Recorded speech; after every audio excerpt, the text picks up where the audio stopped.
I used to think that when my baby arrived, everything inside me would just click. I thought I would be overwhelmed, yes. Tired, definitely. Emotional, of course. But I also thought I would feel that instant joy everyone talks about. That magical connection. That deep sense that this was the happiest chapter of my life. And when it didn't happen that way, I didn't know what to do with that. Because nobody really prepares you for the possibility that this moment can also become confusing. From the outside, everything looked fine. The baby was here. People were congratulating me. My phone was full of messages. Visitors smiled when they saw the baby. They told me how beautiful this stage was. They said things like, "Enjoy every second." And I smiled back. I said thank you. I nodded. I played the role I thought I was supposed to play. But inside, something felt off. At first, I told myself it was just exhaustion. I mean, of course I was tired. My body had been through so much. I was sleeping in fragments. My routine had disappeared overnight. I was healing physically, adjusting emotionally, and trying to care for a tiny human who depended on me for everything. So I kept repeating the same thing. This is normal. You're just tired. Every new mom feels like this. It will pass. But days went by, and instead of feeling more connected, more stable, I felt further away from who I was. I started waking up already feeling heavy. Not just physically heavy, but emotionally heavy. Like the day was too much before it started. Sometimes I would look at my baby and feel love, but mixed with fear, guilt, confusion, and a sense I wasn't doing it right. I didn't feel like the mother I thought I was supposed to be. And that thought scared me more than I can explain. Because once that fear enters your mind, it grows. It starts whispering, "Why are you not happier? Why does this feel so hard? What kind of mother feels like this? Why can other women do this, and you can't?" And you start believing those thoughts. That was one of the hardest parts. Not just feeling bad, but judging myself for feeling bad. I thought I was failing. There were moments when I felt sad and didn't know why. Moments when I wanted to cry but couldn't explain what triggered it. Small things made me irrationally irritated. A sound, a mess, a feeding that didn't go smoothly. Any little thing could feel enormous. Then came the guilt. The guilt was relentless. If I felt overwhelmed, I felt guilty. If I wanted 5 minutes alone, I felt guilty. If I looked tired in front of others, I felt guilty. It felt like no matter what I felt, guilt was waiting right behind it. I didn't want anyone to think I was ungrateful or that I didn't love my baby. So I became very good at pretending. I learned how to say, "We're doing well, just tired but good." I learned how to smile in photos and fall apart later. Postpartum depression doesn't always look dramatic. Sometimes it looks like a mother who is doing everything she needs to do, functioning, but inside she is struggling in silence. Carrying sadness she can't name, irritability she can't control, fear she doesn't understand. She may also deal with sleep problems, appetite changes, racing thoughts, or feeling unlike herself in ways she never expected. That was my reality. Even when the baby slept, I would lie there thinking about everything. Was the baby breathing okay? Did I feed enough? Am I bonding enough? Why do I feel so tense all the time? My emotions were sharper. My patience was thinner. My body felt drained. It was like my whole system was out of balance. I remember one moment clearly. The baby had finally fallen asleep. The house was quiet. I should have felt relieved. Instead, I sat there and cried. Not loudly, not dramatically. Just silently. I cried because I loved my baby, and yet I felt like I was trapped inside a version of myself I did not recognize. That loneliness is difficult to describe. You can be surrounded by people and still feel like no one can see what's happening. When the world says this stage should be magical, it's harder to admit it feels dark. That contrast can create so much shame. You think, maybe I'm broken, maybe I'm doing this wrong. Maybe my baby deserves someone stronger. That thought hurt the most. I wish someone had said, "You do not have to love every moment to be a good mother. You are not alone." I thought the solution was to push harder, to be stronger, but what I actually needed was help. Healing often begins long before you ask for help. It begins the moment you stop lying to yourself and admit something is not right. In part 2, I'll tell you what happened when I finally stopped pretending. Remember, you are not weak and you are not alone. If you are struggling, reach out to a professional. Mothers are not guilty for needing help. They deserve care too. There is a strange moment that happens when you've been hiding your pain for too long. You get tired of pretending, but you are still terrified of being honest. That was where I found myself. By then, I already knew something wasn't right. I had spent days, maybe weeks, trying to explain it away. I told myself it was hormones. I told myself it was lack of sleep. I told myself it was just part of becoming a mother. And yes, postpartum recovery is real. Lack of sleep is real. Emotional ups and downs are real. But this felt different. This wasn't just fatigue. This wasn't just a rough adjustment. This was something deeper. Something heavier. Something that followed me from morning to night and made even simple things feel impossible. And still, I couldn't bring myself to say it out loud. Because saying it out loud meant risking being judged. I was afraid people would hear my honesty and translate it into something cruel. That I was ungrateful. That I wasn't strong enough. And when you are already drowning in guilt, the possibility of judgment feels unbearable. So I stayed silent a little longer, but silence started costing me more than honesty would. I became more withdrawn. Even around people, I felt far away. Conversations felt harder. Answering simple questions like, "How are you?" felt like walking into a trap. Because I didn't want to lie anymore. But I also didn't know how to tell the truth. How do you explain that you love your baby and are struggling? That you feel lost even though your body is here? For me, it happened in a very ordinary moment. Not during a breakdown or a crowd. It happened quietly. I was talking to someone close to me, and they asked a simple question. "How are you really doing?" And something in me broke, in an honest way. It was like my body was too exhausted to keep performing, and then I said it, not perfectly, just honestly. "I don't think I'm okay." That sentence changed everything. Saying it out loud was terrifying, but it was also relieving. The person listening didn't shame me. They didn't say, "But you should be happy." They listened, really listened. Motherhood was never meant to be carried alone. Mental health struggles are not a personal failure. They are health struggles. Valid ones. Every time I told the truth, I felt the shame loosen a little more. Not healed, but no longer fully alone. The first honest sentence can feel terrifying. But sometimes that sentence is the doorway to everything that comes next. There is a big difference between admitting you are struggling and actually asking for help. I didn't understand that at first. In my mind, once I had said, "I'm not okay," I thought maybe that would be enough. Maybe just naming it would somehow make it lighter. Maybe being honest one time would break the spell. And in some ways it did help. It helped me feel less alone. It helped me stop pretending quite so much. It helped me realize I wasn't imagining this. But it did not make the sadness disappear. It did not stop the irritability. It did not quiet the fear. It did not fix the sleep problems, the heaviness, or the guilt. It did not fix the feeling that I was moving through each day with a version of myself I barely recognized. I was still struggling, and that meant I had reached a point where honesty alone was no longer enough. I needed support, real support. The kind that asks more than, "How are you?" The kind that stays long enough to hear the real answer.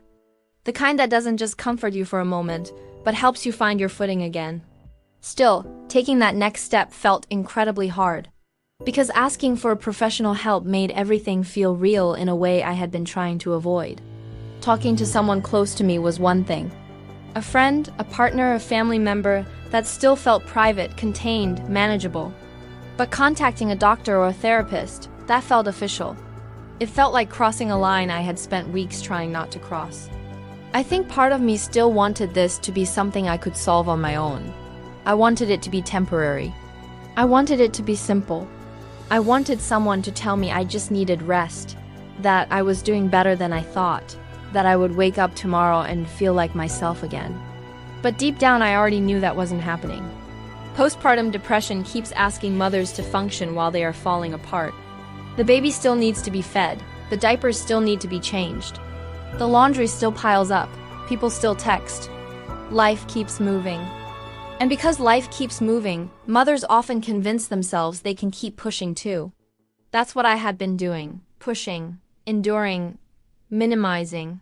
trying to survive one day at a time while hoping the next day would magically feel different. But eventually, I had to face a harder truth. I was not getting better by waiting. That realization was both frightening and clarifying. Because once you know that waiting is not helping, you have to decide what comes next. For me, what came next was fear. A lot of it. Fear of being judged, fear of not being understood, fear of saying too much, fear of saying the wrong thing.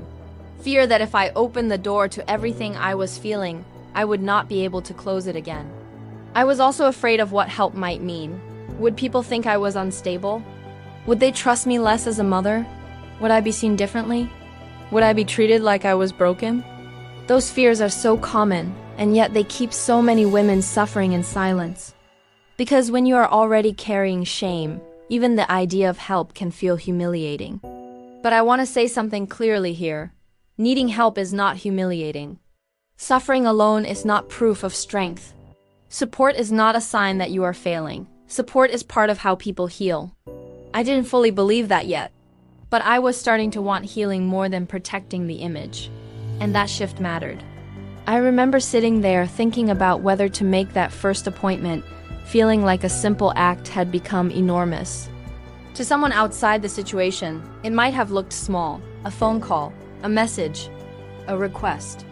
But to me, it felt like standing at the edge of a cliff, because it required me to stop managing appearances and start telling the truth in a deeper way. It required me to say, I need support. Even writing those words in a message felt emotional, because I had spent so long trying to be the one who could handle it, trying to be composed, trying to prove mostly to myself that I was capable. And now I had to do the opposite. I had to let myself be seen in the place where I felt most fragile. That is one of the bravest things a mother can do. Not because it looks dramatic, but because it asks her to release shame and choose care instead. Eventually, I did reach out. It was not some inspiring movie scene. I was nervous. I was emotional. I second-guessed myself. When I finally spoke to a professional, I felt exposed at first. I didn't know where to begin. How do you explain that the hardest part is not just what you feel, but how ashamed you feel for feeling it? So I started where I could. I said I didn't feel like myself. I said I was overwhelmed. I said I loved my baby, but I was struggling. Just saying those things out loud was incredibly emotional. But it was also the beginning of something I needed, being taken seriously, not judged, not dismissed, not told to just be grateful.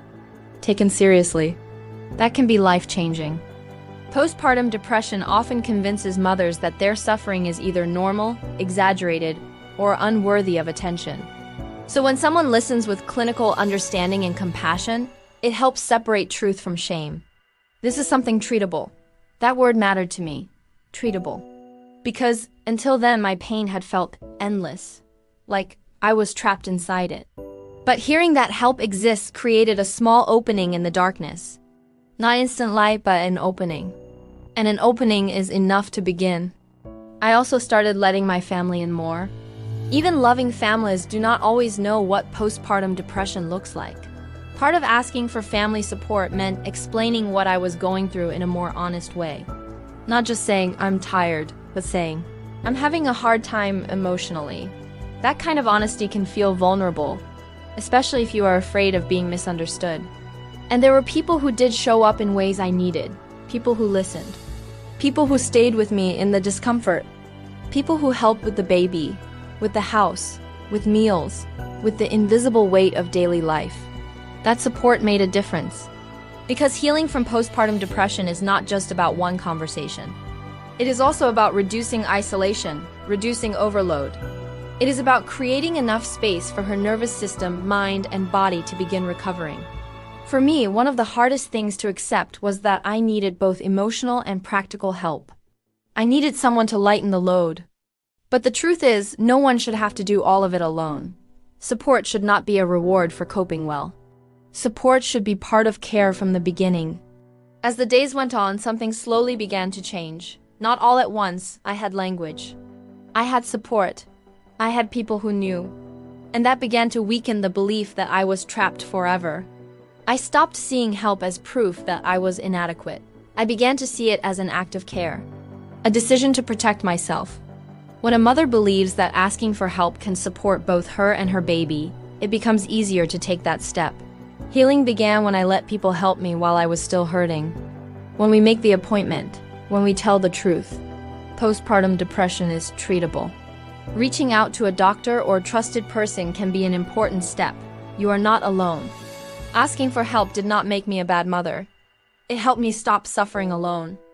I think one of the biggest lies I believed at the beginning was this: if I asked for help, I would quickly feel better. I wanted recovery to be immediate.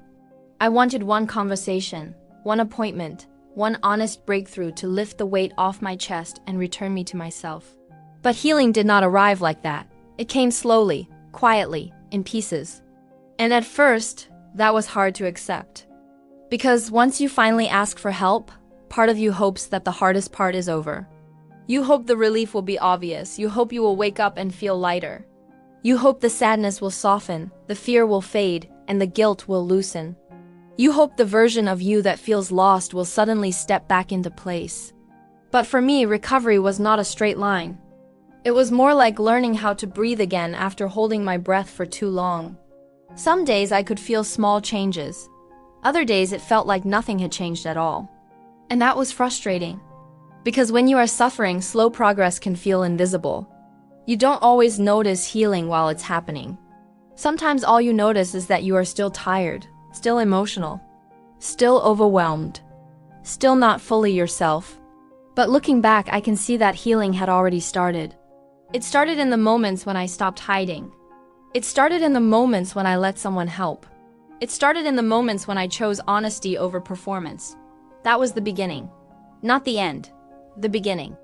There were still hard mornings and evenings when I felt emotionally drained. Still moments when the baby cried and I felt my whole body tense. Still days when guilt came rushing back. Still nights when my thoughts moved faster than my body could rest. Still times when I questioned myself and my progress. Still times when I thought, why is this taking so long? That question can be so painful. Why is this taking so long? When people talk about recovery, they often talk about it after the fact. They talk from the other side of it. They compress the timeline. They make it sound neat. But when you are living inside recovery, it does not feel neat. It feels uneven, messy, fragile. You can have a better day and then a hard one. You can feel hopeful in the morning and heavy by night. You can think you are moving forward and then suddenly feel pulled back.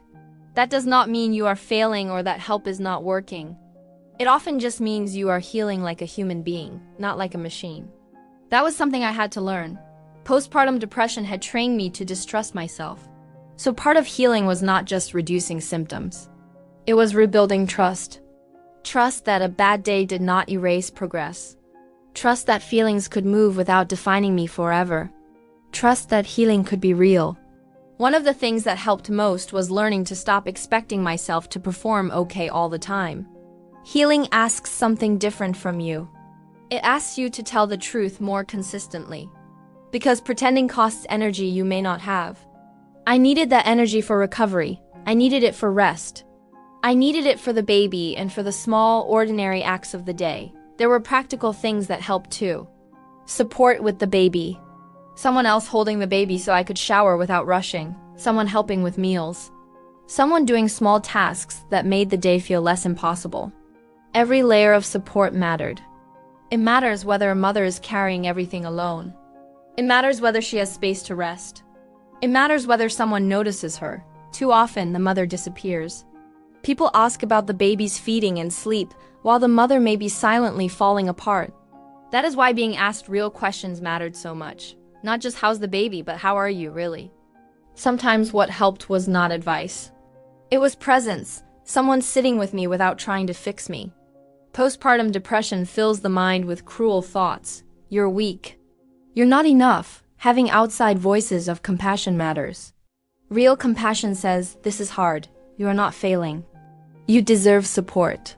I also learned that rest is not laziness. My body needed rest, but my mind still believed I had to earn it. Learning to rest without apologizing was part of my healing. I thought if I didn't feel overflowing joy, I was doing motherhood wrong. But bonding grows in small, quiet moments. Love can be present even when depression is present. A mother can be deeply loving and deeply overwhelmed at the same time. As recovery continued, I started noticing small wins. A morning that did not feel as dark. A moment with my baby that felt warmer. You may be returning to yourself in tiny pieces. I was not suddenly back, but I was no longer as lost as I had been. You are not a bad mother. You are not failing because this is hard. Seeking help early is not overreacting. It is caring for yourself. The reality was this: I was doing my best while struggling with something real. I was loving my baby inside a dark season. That is courage. Postpartum depression symptoms matter. If you are struggling, contact a provider or a crisis hotline. You are not alone and never to blame. Healing did not happen all at once. But little by little, it taught me that slow progress is still progress. I wish I could tell you that one day I woke up and everything was suddenly different, that the sadness was gone, that the fear disappeared, that the guilt released me all at once, that I looked in the mirror and instantly felt like myself again. But that is not how it happened. What happened was quieter than that, gentler, less dramatic, and in many ways, more meaningful. I started noticing that I was having more moments where I could breathe. More moments where my body didn't feel locked in tension. More moments where my thoughts were not attacking me. More moments where I could look at my baby and feel something softer than fear. Not every moment, not every day. But enough to realize that something was changing.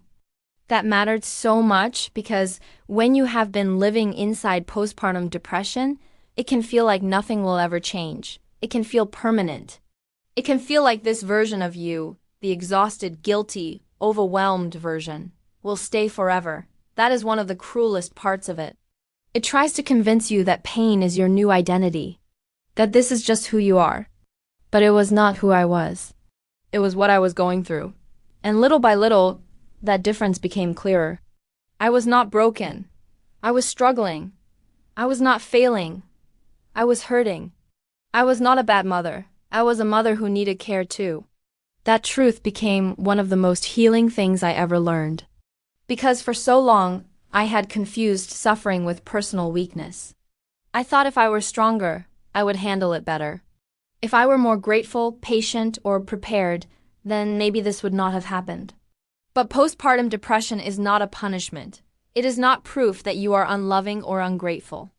It is a real struggle in a season when the world expects you to glow. And that contrast creates so much silence. Mothers feel they have to choose between telling the truth and protecting their image. They think if they admit what they are feeling, they will be judged, misunderstood, labeled, or seen as unfit. That fear is why so many women wait too long to ask for help. And that is why I wanted to tell this story. The silence around postpartum depression can be as painful as the depression itself. The silence isolates and shames. The silence makes mothers think they are the only ones. But they are not. They never were. If there is one thing I want every mother to hear, it is this: you are not alone in this. You are not the first woman to feel sadness when everyone expected joy, or to feel irritated, numb, afraid, or guilty. You are not the first to say, "I'm fine," because the truth felt too risky, or to love her baby and still feel overwhelmed. Because you are not alone, there is also a path forward. Not always fast, not always easy, but real. That path was about returning to myself, slowly, with more compassion than I had before, and that compassion changed me. You stop romanticizing silent suffering. You stop assuming a smiling face means okay. You stop telling women to just enjoy every second. You start asking better questions. You start listening. You understand that motherhood can be beautiful and brutal all at the same time. A mother is not less loving because she is struggling. One of the bravest loves is continuing to care while you are in pain. Continuing to reach for help when shame tells you to stay quiet. Continuing to believe that healing is possible. That is strength, real strength, human strength.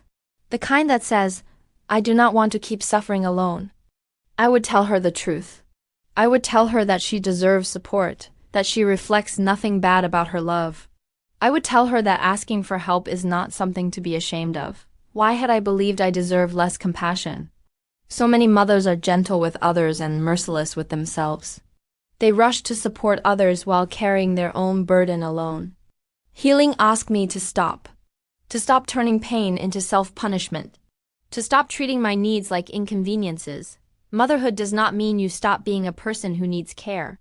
You still matter. Your mind, body, and rest matter. If I could go back to the darkest part of this story, I would say, this is not your fault. You are not ruining motherhood. Tell someone. Tell the truth. Let someone help you. I hope we build a world where mothers are checked on, not just congratulated. Where mental health is talked about openly. A world where asking for help is seen for what it really is, an act of courage. If you are listening and see yourself in my story, you are not a bad mother. You are not failing. You are not alone. Talk to a doctor or a trusted person. Let someone know what is happening. Because things can get better, truly. Sometimes what saves a mother is not one grand gesture. It is the accumulation of small acts of care. I asked for help. I was supported. I began healing. The shame no longer gets to tell the story. A mother struggled. A mother spoke up. A mother got help. A mother began to heal. You do not have to earn compassion, rest, or help. You are already worthy of care. Mothers are not alone. Mothers are not broken. And mothers are never to blame for needing help.